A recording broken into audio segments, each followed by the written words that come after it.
오늘 말씀은 창세기 2장 15절에서 19절, 은혜의 길을 열어주셨다라는 제목으로 우리 말씀을 같이 상고합니다.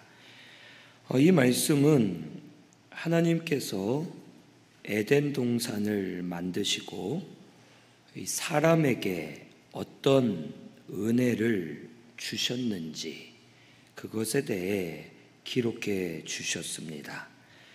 하나님께서 우리 사람에게 어떤 은혜를 주셨느냐? 첫째는 이 세상 것을 맡기셨다라고 15절에 기록되어 있습니다. 우리 15절 같이 봉독합니다. 여호와 하나님이 그 사람을 이끌어 에덴 동산에 두어 그것을 경작하며 지키게 하시고. 아멘.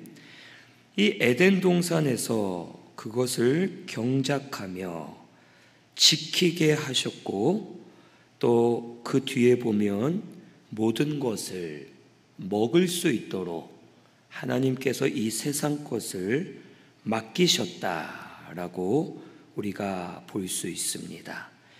이 경작하며 지키게 하셨다, 이 말은 맡아서 돌보게 하셨고 사용하게 하셨다라는 뜻입니다.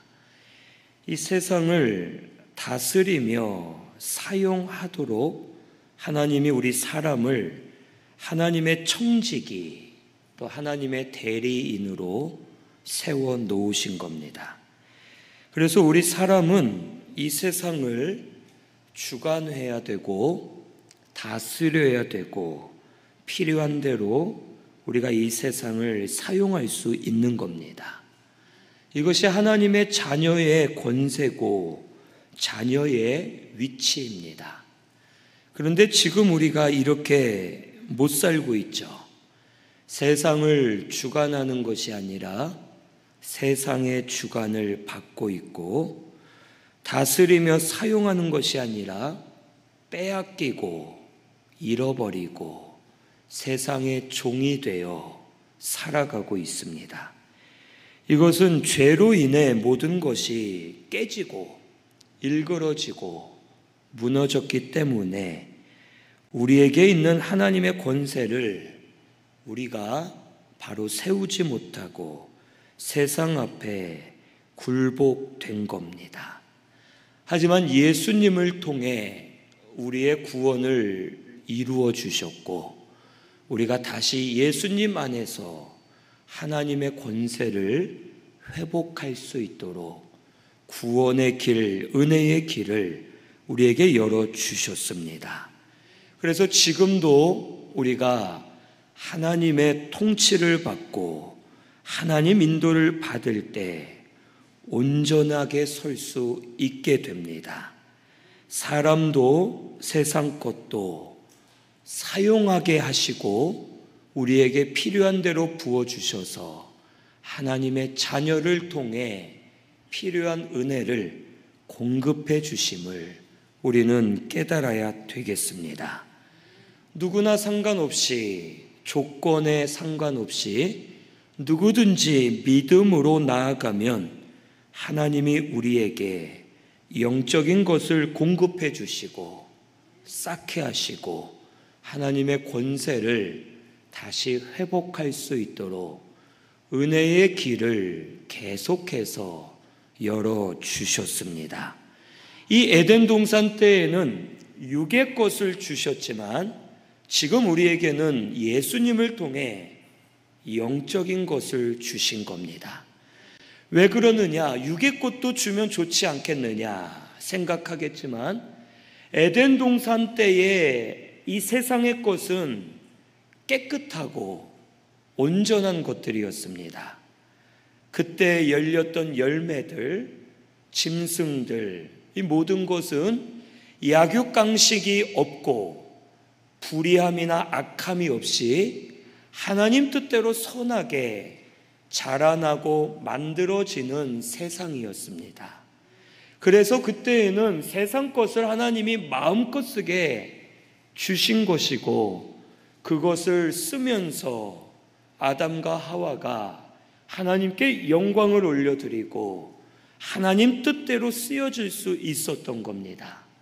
그런데 지금은 우리에게 세상 것, 육의 것을 주지 않으신 이유는 이 세상 것은 이미 죄로 인해 일그러지고 타락하고 더러워졌기 때문에 세상 것을 지금 우리가 마음껏 사용한다면 우리는 그것으로 인해 하나님을 떠나고 죄에 빠지고 우리의 심령이 어두워지고 망해가게 되는 겁니다.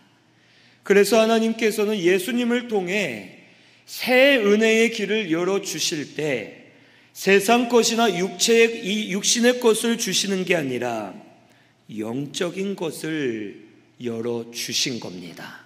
세상 것은 내가 붙들수록 나를 욕심에 빠지게 하고 영적 어두움에 들어가게 하고 죄의 종이 되게 만들기 때문에 육신의 것이 아닌 영적인 것으로 계속 저 높은 곳을 향해 가라. 빛 가운데 들어가라. 영적인 것을 붙들면 너희들이 계속 살리라 라는 뜻으로 영적 은혜의 길을 하나님께서 열어주신 겁니다. 그러므로 우리는 이것을 감사하면서 영적 은혜를 붙잡으려고 힘쓰는 우리 성도님들 되시기를 바랍니다. 영적 은혜를 붙잡을수록 우리 심령이 살아나는 겁니다. 우리에게 빛이 임하여 어두움이 물러가게 되고 악한 세력들이 무너져 가게 되고 영적 은혜가 임하는 성도는 심령이 살아나서 하나님이 주신 기쁨과 즐거움, 은혜로 충만하여 살게 되는 겁니다. 이게 우리에게 주신 진짜 은혜인 겁니다. 하나님이 이 세상 것을 우리에게 마음껏 주지 않으신 이유는 마치 그거죠. 부모가 사랑하는 자녀에게 상한 음식이나 썩은 음식을 마음껏 주지 않습니다. 왜 그럽니까? 먹으면 병들고 죽기 때문입니다. 부모는 아무리 음식이 많아도 상한 것은 주지 않고 다 상해 있으면 아예 음식을 안 먹이겠죠. 왜냐? 자녀를 살리기 위해서.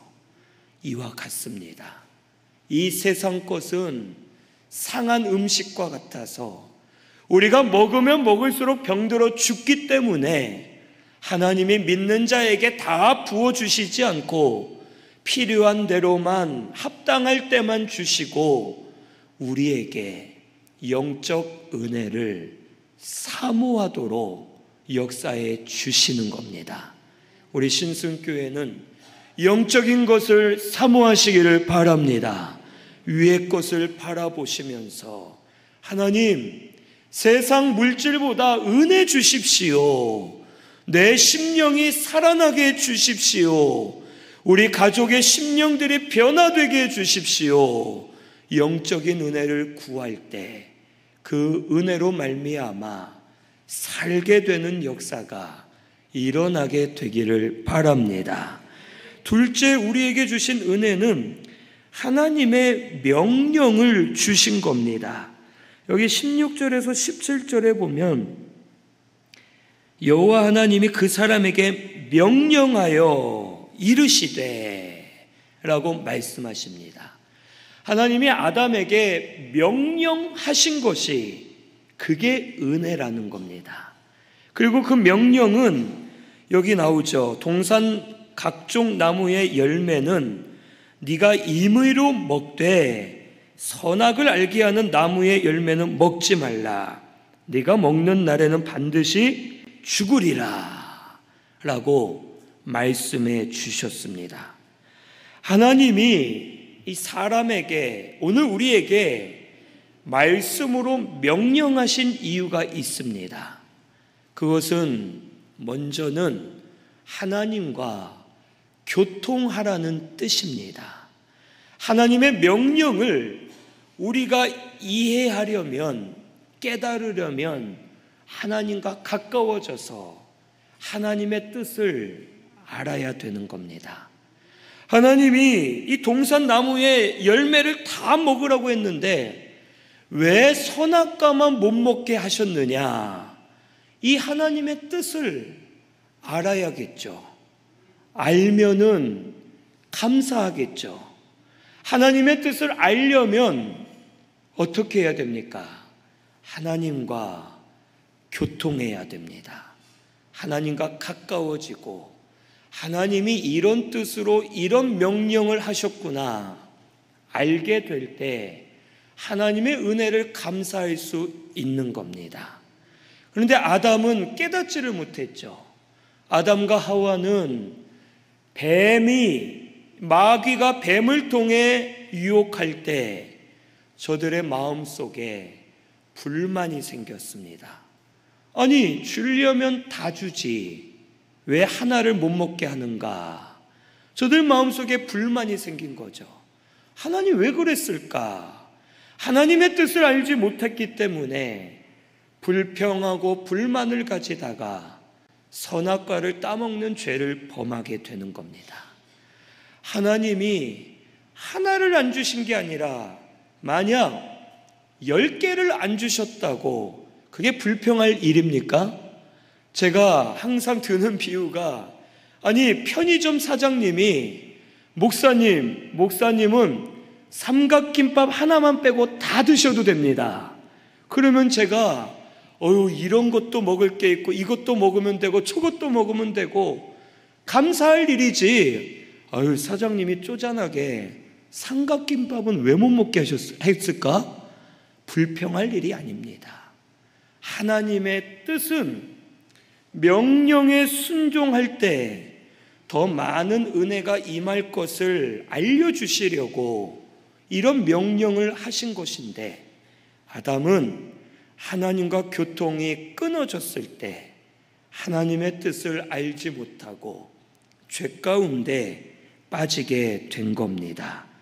우리도 항상 하나님과 교통해서 하나님의 명령을 깨닫는, 하나님의 뜻을 깨닫는 우리 성도님들 되시기를 바랍니다. 그래서 계속 말씀을 읽어야 되는 겁니다. 이 말씀이요, 정말 신비해요. 말씀이 우리 성도님들 느끼실지 모르겠지만 제가 똑같은 본문을 설교해도 시간이 갈수록 내용이 달라집니다. 느끼세요? 오늘 오전 말씀도 기억을 못하겠는데 그게 무슨 말이냐 하실 수도 있겠지만 그렇습니다. 똑같은 내용인 것 같으나 더 깊이 깨닫게 되고 더 다르게 깨닫게 되고, 말씀은 우물처럼 파내면 파낼수록 계속 신비한 진리가 나오게 되는 겁니다. 그래서 우리가 처음엔 이 말씀을 이렇게 알았지만 나중엔 저렇게도 깨닫고 그렇게도 깨닫고 하면서 말씀이 더 많이 깨달아질 때 하나님의 은혜가 이거구나 하면서 그때서야 하나님의 명령이 깨달아지고 감사하면서 그 명령대로 살 때 생명을 누리는 역사가 일어나게 되는 겁니다. 우리 신순교회 성도님들이 이와 같이 되시기를 바랍니다. 그래서 하나님과 가까워져서 하나님의 말씀을 많이 깨달으시기를 바랍니다. 제가 말씀을 전할 때 하나를 들어도 들으면서 동시에 또 다른 것들이 깨달아져서 은혜에 붙잡히고 은혜로 말미암아 사는 역사가 우리 성도님들 가운데 일어나게 되기를 바랍니다. 또한 이 하나님이 명령하신 이유는 주신 은혜를 감사하라는 뜻입니다. 선악과만 빼고 모든 것을 먹어라 라고 말씀하셨죠. 이것은 안 되는 하나가 아니라 주신 모든 것을 생각하며 감사하라 라는 것을 가르쳐 주시는 겁니다. 이 하나님의 명령은 우리를 살리는 명령입니다. 하나님은 절대로 우리를 죽으라고 말씀하지 않으십니다. 우리를 결박하거나 괴롭게 하려고 말씀을 주시는 것이 아닙니다. 이 선악과를 먹고 안 먹고에 따라 죽고 사는 게 아닙니다. 아담과 하와는 선악과가 문제가 아니라 그걸 먹지 말라 한 하나님의 명령을 어겼다는 것이 그들이 영적으로 죽게 된 것임을 가르쳐 주시는 겁니다. 하나님이 우리에게 말씀하시는 것은 우리를 살리려고, 우리에게 더 좋은 길을 열어주시려고 말씀으로 명령하시고 그대로 순종하여 걸어가면 살게 될 것을 가르쳐 주시는 겁니다. 그리고 이 말씀 자체도 어떻습니까? 하나만 빼고 다 먹으라는 겁니다. 이게 얼마나 귀한 은혜입니까? 아니, 다 주지 않느냐가 아니라 하나만 빼고 다 주셨으니 얼마나 감사하냐. 이 하나님의 명령을 지키기도 쉽고 지키기만 하면 살 수 있는데 그것을 지키지 않고 죄를 범하여 결국 은혜를 떠나고 영적인 사망을 당하게 된 겁니다. 하나님의 말씀은 이와 같습니다. 말씀은 어렵지 않습니다. 하나님의 말씀은 우리에게 생명을 주시는 말씀으로 우리에게 쉬운 말씀을 주시는 겁니다. 그런데 왜 말씀이 어려울까요? 왜 말씀이 어렵습니까? 내가 죄에 익숙하고 육신의 생각을 따라가기 때문에 말씀이 어려운 겁니다. 아담이 선악과 하나를 안 먹는 거, 그거 사실 쉬운 일이죠. 근데 죄는 그 못 먹게 하는 선악과를 궁금하게 만들고 왜 못 먹게 했을까? 육신의 정욕을 주어서 결국 그것을 따먹고 죄를 범하게 만드는 겁니다. 지금도 마찬가지입니다. 하나님의 말씀은요, 우리에게 아주 쉽고 좋은 겁니다. 금지하신 것보다 허락하신 것이 더 많습니다. 우리 생활을 한번 보세요. 하나님의 말씀으로 금지하신 죄보다 우리가 지금 모르게 누리고 사는 것들이 더 많이 있는 겁니다. 하나님이 주신 것이 더 많은데 우리는 말씀 하나를 힘들어하면서 그거 하나를 못 지키고 스스로 무너지고 죄 가운데 빠지고 말씀을 떠나 사는 자가 되고 있음을 알아야 되는 겁니다. 하나님 말씀은 은혜로 주신 줄을 믿으시기를 바랍니다. 말씀은 우리에게 생명을 주는 말씀입니다. 하나님의 말씀은 어려운 것이 아닙니다. 우리를 살리기 위해 주신 줄로 믿고 그 말씀을 지켜 행하는 우리 신승교회 성도님들, 말씀을 은혜로 주신 줄로 믿는 우리 성도님들, 감사하면서 말씀을 지키려고 힘쓰는 우리 성도님들 되시기를 바랍니다. 예배도 마찬가지죠. 솔직히 말해서 예배가 주일이 일주일에 몇 번입니까? 한 번이죠. 7분의 1입니다. 주일이 매일이라면 주일 지키기 힘들어 해도 이해가 됩니다. 일주일 중에 딱 하루입니다. 그거가 힘들어서 주일이 힘들다, 저녁 예배는 못 드리겠다, 오늘은 내가 빠져야 되겠다, 이것은 사실 맞지가 않습니다. 회사는 5일이나 다닙니다. 학교도 5일이나 다니고 놀러 가라고 하면 쉬지 않고 놀 수도 있습니다. 그런데 유독 주일 지키는 거, 예배 드리는 것을 한 번 불러내면 힘들다, 시간 없다, 아니 놀 시간은 그렇게 많은데 이상하게 기도해야 한다, 모임한다 하면 우리 성도님들이 다 바빠집니다. 어떻게 된 건가? 알고 보면 쉬어야 돼서 바쁘고, 놀러 가야 돼서 바쁘고, 딴 일 해야 돼서 바쁘고, 이렇게 되는 겁니다. 하나님의 말씀은 어렵지 않습니다. 우리가 어려워하는 것이고, 우리가 죄의 몸을 입고 있기 때문에 하나님의 말씀을 계속 어렵다, 힘들다, 못한다, 저건 너무 과하다라고 생각하는 것뿐이지, 말씀은 우리에게 합당하게 은혜로 주셨음을 꼭 믿으시기를 바랍니다. 하나님이 명령의 말씀 주신 것 은혜로 주신 줄로 믿고 말씀을 붙들고 살려고 힘쓰는 우리 성도님들 되시기를 바랍니다. 셋째로 주신 은혜는 함께하는 은혜를 사람에게 주셨습니다. 여기 18절에 나오죠.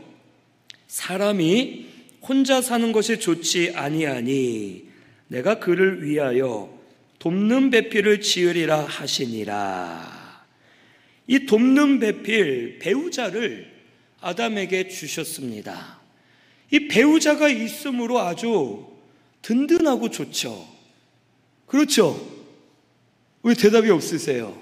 우리 성도님들, 배우자 때문에 내가 행복하죠? 아멘이 잘 안 나오는데요. 아니, 이럴 때는 억지로라도 그냥 하시면 되는데 진짜 싫은가 봐요. 정말 로또가 맞나 봐요. 너무 안 맞는 사람, 로또. 그런데 사실 배우자는 우리에게 돕는 배필로 주신 겁니다.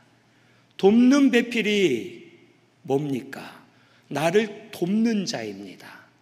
나를 돕는다는 건 나보다 뭔가가 도울 수 있는 걸 가지고 있는 사람이니까 돕는 배필입니다. 나보다 없고 나보다 부족한 사람은 나를 못 돕겠죠. 나를 도울 수 있는 사람은 나보다 뭔가를 가지고 있고 나보다 뭔가 뛰어나기 때문에 나를 도와줄 수 있는 겁니다.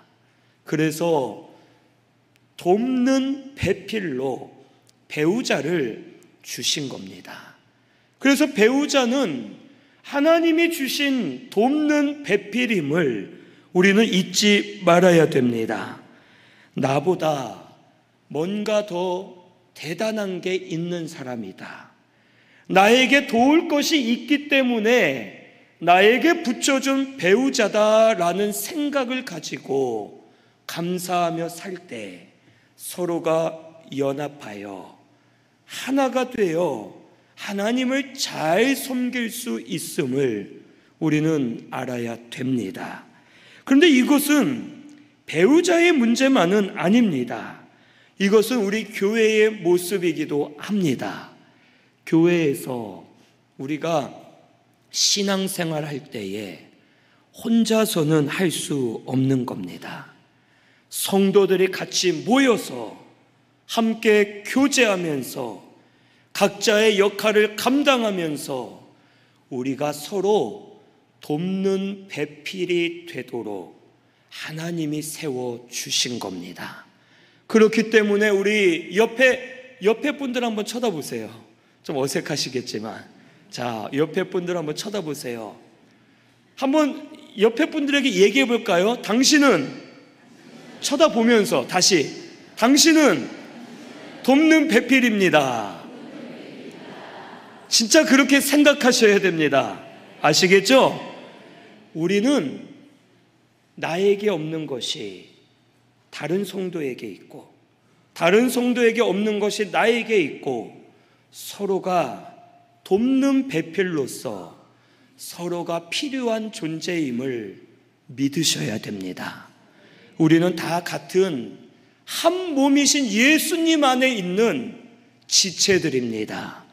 각자 손발의 역할이 있고 눈, 코, 입의 역할들이 있고 각자 쓸모없어 보이고 필요 없어 보이지만 하나님 앞에 우리가 다 역할을 감당하며 내가 없는 것을 이 사람이 도와주고 이 사람이 없는 것을 내가 도와주면서 서로 합력하여 선을 이루어 가도록 함께하는 은혜를 주셨다는 겁니다. 이 말씀은 부부에 대한 말씀만이 아니라 교회를 향해 주시는 말씀입니다. 목사도 목사 혼자 신앙생활 할 수 없습니다. 저도 우리 성도님들에게 보고 배우면서 자라나는 겁니다. 우리 성도님들은 저에게 또 보고 배우면서 자라나고, 우리 옆 사람을 보고 배우면서 자라나고, 서로 돕는 배필이 되어서 살 수 있도록 은혜의 길을 열어주신 줄로 믿습니다. 우리 서로를 귀하게 여기시기를 바랍니다.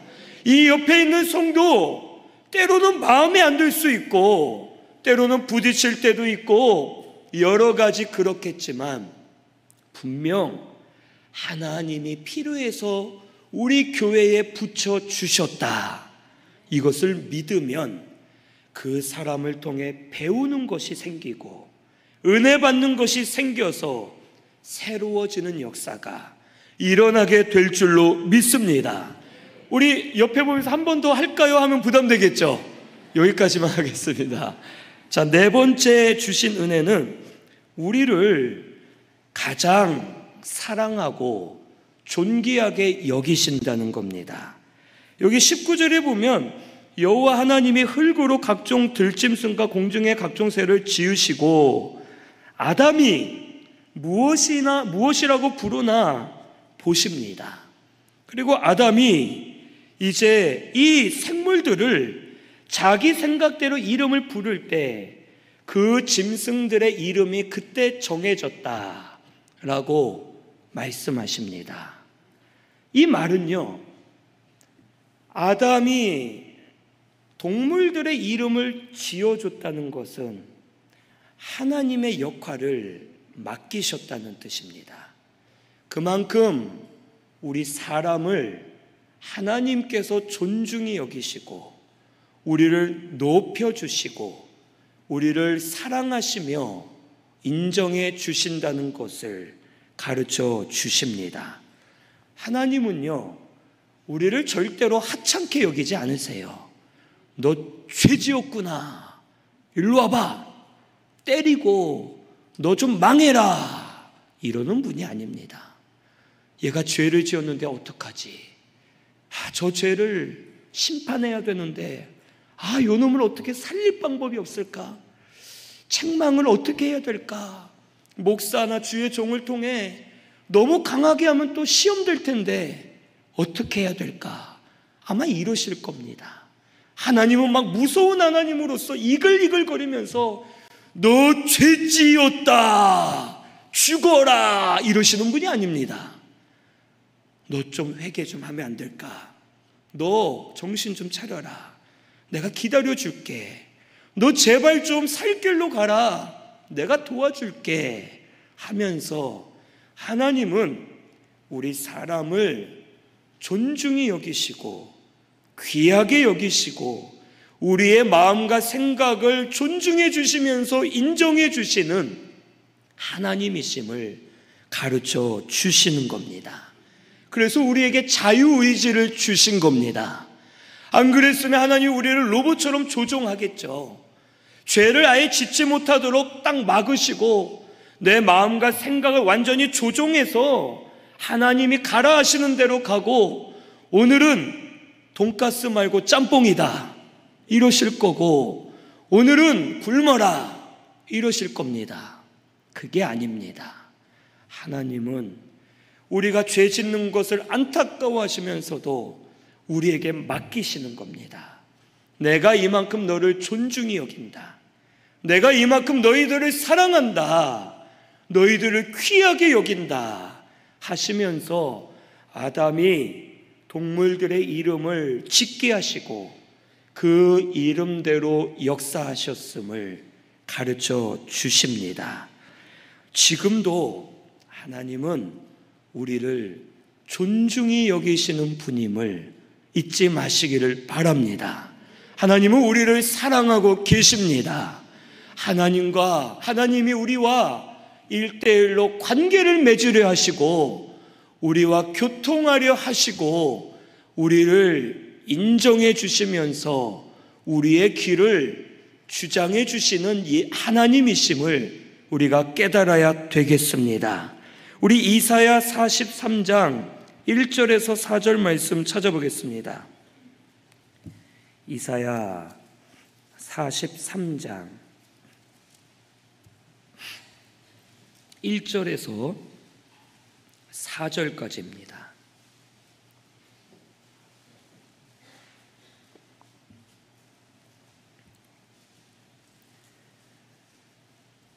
같이 봉독합니다. 야곱아, 너를 창조하신 여호와께서 지금 말씀하시느니라. 이스라엘아, 너를 지으신 이가 말씀하시느니라. 너는 두려워하지 말라. 내가 너를 구속하였고 내가 너를 지명하여 불렀나니 너는 내 것이라. 내가 물 가운데로 지날 때에 내가 너와 함께할 것이라. 강을 건널 때에 물이 너를 침몰하지 못할 것이며 내가 불 가운데로 지날 때에 타지도 아니할 것이요 불꽃이 너를 사르지도 못하리니 대전하는 여호와 내 하나님이요 이스라엘의 거룩한 이요 내 구원자임이라. 내가 애굽을 너의 속량물로 구스와 스바를 너를 대신하여 주었노라. 내가 내 눈에 보배롭고 존귀하며 내가 너를 사랑하였은즉 내가 내 대신 사람들을 내어주며 백성들이 내 생명을 대신하리니.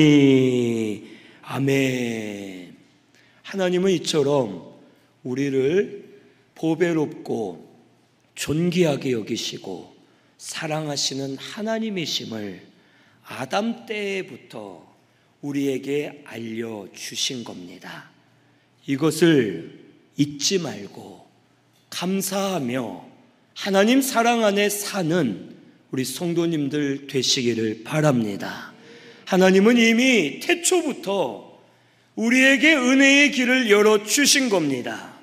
세상 것을 맡기셨고 은혜로 하나님 명령을 주셨고 우리가 서로 함께할 수 있는 은혜를 부어주시면서 우리를 보배롭고 존귀한 자로 사랑하시고 인정해 주시는 하나님이심을 우리는 깨달아야 되겠습니다.